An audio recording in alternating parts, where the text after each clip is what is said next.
we are, backstage, Rosa Cha. Now, a lot of reporters, well, let's just call them ballers. They roll right in, they get the interview. Some of us have to work for a living. A little bit of a line, so hopefully we'll be seen shortly. Alexander, tell us what the inspiration for your collection is. For Rosa Cha, which is a swimwear line, the inspiration always is the woman's body. And is it important for your brand to show in New York? I think it is, because we have a pretty well business outside Brazil, and I think New York is very focused on the commercial part of everything. We're here with legendary hairstylist Rick Pepino, and tell us what your philosophy has been on working on the Rosa Cha show.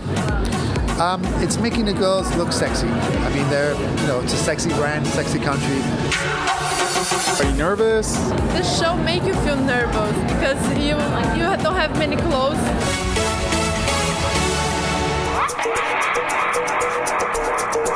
Few ways to go at Fashion Week. You can work hard or you can interview people you know. I'm here with one of the most talented and consummate gentlemen, Dennis Basso, a good friend. Nice How are you? This is so great to see you. It's so great, Eric. So here we are, Fashion Week. What's the inspiration for the show this year? You know, this whole inspiration was the woman's body, was the Mediterranean, was the colors of the sea, the sunset.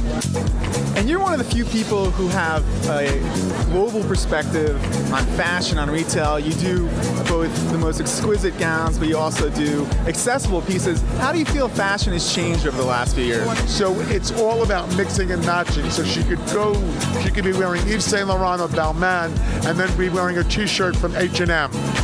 So the combination today is all about mixing and experimenting with fashion, not just being in one little spot.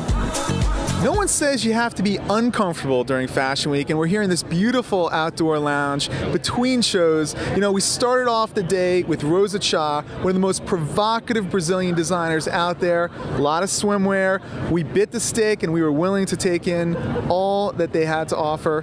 And next, we saw Dennis Basso. Now, Dennis has an enormous personality, a great business on QVC, and of course, his ready-to-wear was pretty damn nice.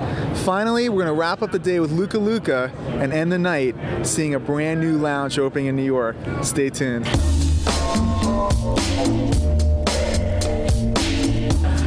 And I know you have a global perspective, born in Milan, obviously a lot of West Coast influences. What does New York mean to you? It's the epicenter, I think, of like everything that happens in the world.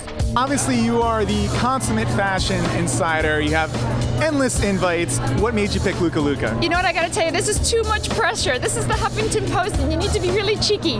But, you know, I picked Luca because I'm loyal to my friends. Looks like he gave you a couple of free stuff. That must have been rough. No, you know what, I don't take any free things from the people. I will borrow it, but I return it always. That way you keep good friends. What do we think about the new venue in Lincoln Center? The jury's out for that. I don't know. You know, there's so much tougher with the security. It's like, yo, if this face isn't my pass, if I don't look like a model, hello, like, how do you get in? Well, I don't think that's your problem necessarily. It was my problem here. It was like they were asking for a pass. I'm like, yo, it's right here, baby. I mean, come on. I almost got arrested, so you have a great history with New York. How do you feel about the mood, the energy? Are you optimistic about New York? Used to be you could close your eyes and you couldn't tell what designer what it was because they all look alike. Now you can close your eyes and you know exactly what designer it is. You can feel the material, you know the energy, and you can see that the designs are all completely different. And I really think fashion needed that. And I think New York needed that. New York Fashion Week is a great time to debut new restaurants and clubs. We're here at one of the hottest places, Lavo, from some of the more experienced nightclub entrepreneurs in New York.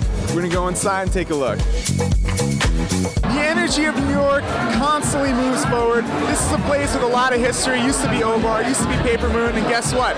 Now it's Lavo from Vegas. New York nightlife, alive and well. And I'm Eric Valenci. Day 6 rolls on.